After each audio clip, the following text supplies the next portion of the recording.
주님께서 여러분과 함께 또한 사제의 영과 함께 루카가 전한 거룩한 복음입니다. 주님 영광 받으소서.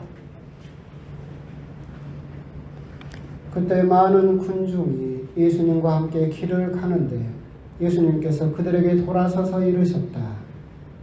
누구든지 나에게 오면서 자기 아버지와 어머니, 아내와 자녀, 형제와 자매, 심지어 자기 목숨까지 미워하지 않으면 내 제자가 될 수 없다.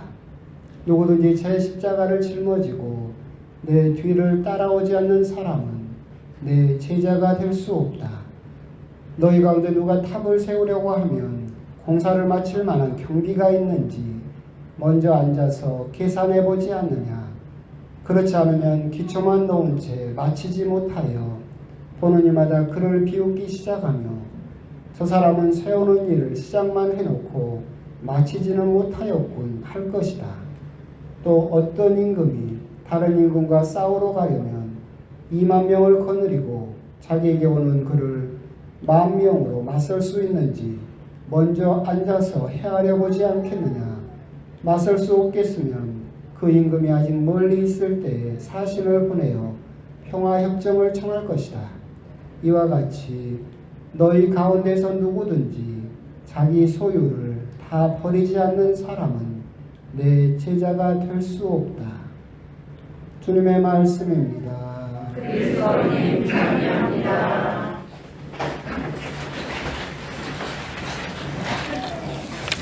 참여 예수님. 태풍 온다고는 하는데 아직까지는 그렇게 실감은 나지는 않고 조용히 또 지나갔으면 좋겠습니다. 오늘도 대전 성당은 또 이렇게 많은 분들이 오셔가지고 오늘은 길게 하면 괜히 이러고도 먹을 것 같고 오늘 앞부분에 잔소리를 좀 생각했는데 다 빼고 바로 복음으로 들어가도록 하겠습니다. 선교자 성호를 시작하면서 예수님께서 첫 주일에 산전포고와 같은 아주 사실 어떻게 보면 충격적인 말씀을 하십니다. 아버지와 어머니, 아내와 자녀, 형제와 자매, 심지어 자기 목숨까지 미워하지 않으면 내 제자가 될 수 없다. 순교자 성원, 순교자들이 보여줬던 그 믿음을 여실히 생각하게 하는 그런 말씀이죠. 참 어려운 말씀입니다. 물론 히브리어나 아람어에는 비교급이 없어요. 그래서 미워하지 않으면 이라는 원래 단어는 비교급이 없어서 그렇게 표현하셨을 뿐이고 원래대로 한다면 덜 사랑하다. 히브리어는 덜이란 말이 없으니까. 그러니까 그 말씀은 진짜로 미워하라는 그런 말씀이 아니라 하나님을 더 사랑해야만 내 제자가 될 수 있다. 하나님보다 아버지와 어머니나 자기 목숨을 더 사랑한다면 내 제자가 될 수 없다라는 말씀입니다. 그러면서 그 뒤에 있는 두 개의 비유 말씀은 그렇게 너희들이 아버지와 어머니 심지어 자기 목숨보다도 하나님을 더 사랑할 수 있겠는지 곰곰이 한번 따져보고 어떤 일시적인 감정이나 일시적인 생각으로 나를 따르려고 하면 끝까지 따르지 못한다. 정말로 끝까지 예수님을 다른 것들은 다 포기하면서까지도 오늘 순교자 성호에 순교자들의 그 모습들과 같이 그렇게 포기하면서까지도 하나님을 과연 선택할 수 있겠느냐. 그것을 곰곰이 너희들은 생각하고 그냥 한순간의 감정이나 한순간의 선택으로 예수님을 따라서는 안 된다라는 말씀으로 뒷부분에 두 개의 비유를 하고 계시는 거죠. 그러니까 우리도 신앙생활을 하면 많이 그러잖아요. 그러니까 왜 세례를 받으셨어요 하면 그냥 누구 따라서라든가 아니면 그냥 가고 싶어서라든가 한순간의 감정으로 예수님을 선택을 하게 되면 나중에 십자가가 내 앞에 탁 드러나게 되면 그때는 무서워서 도망가 버리게 되는 그런 모습을 또한 가질 수 있기 때문에 그렇죠. 옛날에 이제 제가 몇 번씩이나 말씀드렸는데 누군지는 저도 이름도 모르는데 귀에 닦지 않겠는데 성당에 있을 때 어떤 청년이 와가지고 미사 후에 저한테 그런 이야기를 하더라고요. 신부님, 저 신학교 가고 싶습니다. 처음 봤는데 세례는 언제 받으셨어요? 엊그저께 받았대요. 그러니까 생각을 하면 엊그저께 세례를 받으니까 어때요?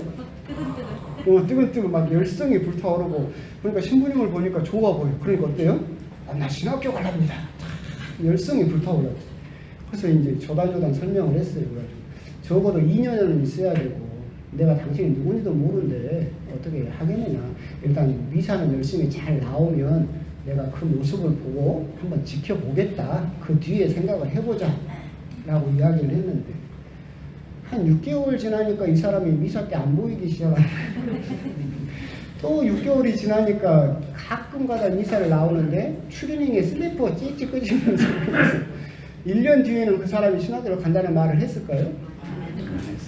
똑같은 거예요. 한순간의 감정이나 한순간의 열성으로 예수님을 따르겠습니다 라고 했지만, 그 감정이나 그런 걸로는 십자가를 결코 이길 수 없다. 짊어질 수 없다. 신중하게 생각을 해라. 예수님을 따른다라고 하는 것은 그렇게 편한 길이 아니다라고 하는 것을 예수님께서 강조하고 계시는 거죠. 결국은 우리 역시도 사실은 생각을 해보면 편한 게 좋죠. 편한 게 좋아요. 그러니까 어제의 사치품이 오늘의 필수품이 된다라는 이야기처럼, 저런 것까지 필요할까? 에이, 그러다가도 그걸 막상 써보면 좋아요. 편해. 스마트폰. 옛날에 여러분들 스마트폰 나왔을 때 비싸고 막 하니까 어떻게 생각했어요? 에이, 뭐 저런 것까지 필요해? 라고 했는데 막상 써보니까 어때요? 좋아요. 요즘 없는 사람이 없어요. 우리들은 끊임없이 그렇게 편해지고 싶은 거죠. 사실은 그러다 보니까 조금 더 편한 거, 이런 거, 편리한 거, 이런 걸 찾다 보니까 신앙생활도 편했으면 좋겠어. 신앙생활도 편리했으면 좋겠어. 코로나 때 여러분들이 TV로 미사를 보니까 어때요? 얼마나 편해. 나가지고 할 필요도 없이 TV로 미사를 하고, 그러다 보니까 어떤 신자분은 저한테 그러더라고요. 신부님, 전화로 고해성사 보면 안 돼요? 얼마나 편해요. 미사는 어디서 봐요? 집에서 응접실에서 TV로 보고, 고해성사는 뭘로 봐요? 전화로 보고. 얼마나 편해. 그렇게 우리는 편해지다 보니까 편한 신앙생활을 은연중에 원하고 있고 바라고 있죠. 심지어 어떤 사람은 라디오 방송에 나와서 그런 이야기를 하더라고요. 참 편한 성당이 있었으면 좋겠다. 갈 수 있을 때 가고, 가기 싫으면 안 가고, 마음 편히 좀 다니는 성당이 있었으면 좋겠다. 여러분도 그러죠? 그런데 그렇게 신앙생활을 해도 돼요, 안 돼요? 돼요. 그렇게 신앙생활 해도 돼. 내가 가고 싶으면 가고, 안 가고 싶으면 안 가고, 그렇게 해도 돼요. 한 가지만 포기하면 돼. 뭐만 포기하면 돼요? 하느님 나라는 포기해야지. 아니, 이 지상에서 내 편한 대로 신앙생활하고 편한 대로 하느님 나라 가려고? 그런 양체도 아니고 그런 게 어디 있어. 세상 논리가 그렇게 돌아가지도 않아요. 여러분 자녀한테도 맨날 공부하라고 하는 이유가 뭐예요? 공부를 해야 좋은 대를 가는 거야. 그런데 맨날 놀면서 좋은 대학을 갈 수 있는 방법이 있어요? 없어요. 그런 거 있었으면 내가 했거든요. 그런 방법은 세상 논리로도 없고 신앙의 논리로도 없어요. 편하게 신앙생활을 했으면 하느님 나라는 포기해야지. 그런데 우리들은 편하게 신앙생활하고 편하게 하느님 나라를 가고 싶어하는 그런 욕심들이 있다라고 하는 거죠. 그런 부분에 대해서 우리들은 한번 곰곰이 다시 한번 되돌아볼 필요가 있어요. 지난주 금요일을 강론을 하면서 새 술은, 새 포도주는 새 부대에 담아야 된다라는 강론을 하면서 강론이 길어져서 제가 결론을 그냥 황급히 짓고 말았었는데, 그 결론 부분은 그런 거예요. 새 부대에다가 포도주를 담으면 여러분들은 새 포도주예요? 네. 아닌 것 같아요? 거울 보면 묵은 포도주 같아요? 여러분들은 새 포도주예요? 네, 새 포도주고, 그래서 여러분들이 새 포도주라는 증거도 있어요. 뭐예요? 세례명이라고. 여러분들은 하느님의 자녀로 새롭게 태어난 새 포도주라는 것이 여러분 세례명으로서 증명이 되고 있죠. 그래서 여러분들이 새 부대, 그리스도교라는 예수님의 하나님의 공동체라는 자녀라는 새 부대에 담겼어요.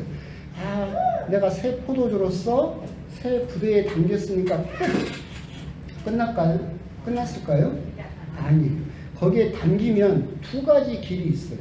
하나는 뭐냐면 포도주가 숙성이 돼서 발효가 되는 게 있고, 포기하면 뭐가 돼요? 부패예요. 새 술이 새 부대에 담겼지만 발효가 되는, 그래서 더 맛 좋은 하느님께 바치는 향기로운 포도주가 되는 신자가 있고, 한 신자는 그냥 편한 신앙생활 하다가 썩어버리는, 부패해버리는 그런 포도주도 있다라고 하는 거예요. 그럼 우리가 발효되기 위해서, 숙성되기 위해서는 어떻게 해야 되느냐라고 한다면 이 부분만 한번 곰곰이 생각을 해보면 돼요. 여러분들이 세례를 받고 신앙생활을 하는 게, 하느님을 믿는 게 편해요, 불편해요? 불편하지. 불편해야 돼요. 여러분들이 신앙생활 하는데 아, 저 편해요 그러면 뭔가 잘못되고 있어요. 뭔가 부패하고 있는 거예요. 여러분들 하느님을 믿으면 불편해야 돼요. 간략하게 따져서 이 태풍 온다고 그러는데 떼약볕인데 성당 여기까지 걸어오는 거 편해요, 불편해요? 불편해요. 앞에 앉아있는 자매님 맨날 아까도 나한테 그래, 머리에 쥐날 것 같아. 부하 걸리거든. 뭐 교무금 받고 뭐하고. 그러고 나서 뽀로로 와가지고 또 여기서 키스라고 했더니 불편해요, 편해요? 불편해. 왜 나한테 이런 걸 시켜가지고 그냥 편하게 뒷자리에 앉아가지고 그냥 졸다가 강론 대충 듣다가 그냥 가면 편한데, 그런데 내 신앙생활이 편한가 불편한가를 한번 곰곰이 따져봐요. 엊그저께 봤더니 오네트에 사시는 신자분들은 길이 안 뚫려가지고 저 뒷길로 걸어다니지만 걸어서 오네트까지 왔다 갔다 하더라고요. 편해요, 불편해요? 불편해요. 내 신앙생활에 하나님을 믿는데 불편한 게 있는가를 따져봐요. 아, 그런데 그 불편한 게 뭐예요? 십자가예요. 오늘 제 십자가를 짊어지고 내 뒤를 따라오지 않은 사람은 내 제자가 될 수 없다. 나를 계속 양심을 찌르고 하느님을 믿는데 계속 거슬리게 하고 불편한 것이 있어야 돼. 근데 그 불편한 거, 내 십자가를 짊어지고 그 불편함을 이기고 하느님을 믿으면 여러분들은 발효되는 포도주, 향기로운 포도주. 그런데 아, 신부님 편하게 좋은 게 좋은 거지. 미사는 어디서? TV로. 고해성사는 뭘로? 전화로. 편하게 좀 신앙생활 합시다. 그러면 그 포도주는 어떻게 돼요? 썩어요. 부패하죠. 그럼 하느님 앞에서 쫓겨나게 될 뿐이다. 오늘 복음 순교자 성호를 시작하면서 여러분들이 내 신앙을 한번 곰곰이 돌아보면서 나는 새 포도주로서 하느님의 자녀라는 새 부대에 담겨 있다. 그런데 나는 과연 그 포도주로서 발효가 되고 있느냐, 아니면 부패하고 있느냐를 따져볼 때 나에게 내 신앙생활에 불편함이 과연 있느냐? 그리고 나는 그 불편함을 이겨내고 있느냐? 그렇다면 여러분들은 자기 십자가를 지고 예수님 뒤를 따르는 사람이며 새 부대 안에서 향기로운 포도주로 발효되어 가고 있다라고 하는 점, 그런 점을 생각해 보실 필요가 있고, 여러분들은 과연 하느님을 믿는데 불편한 신앙생활을 하고 있는지 아니면 편한 신앙생활을 하고 있는지 한번 곰곰이 묵상을 해 보셨으면 좋겠습니다. 아멘.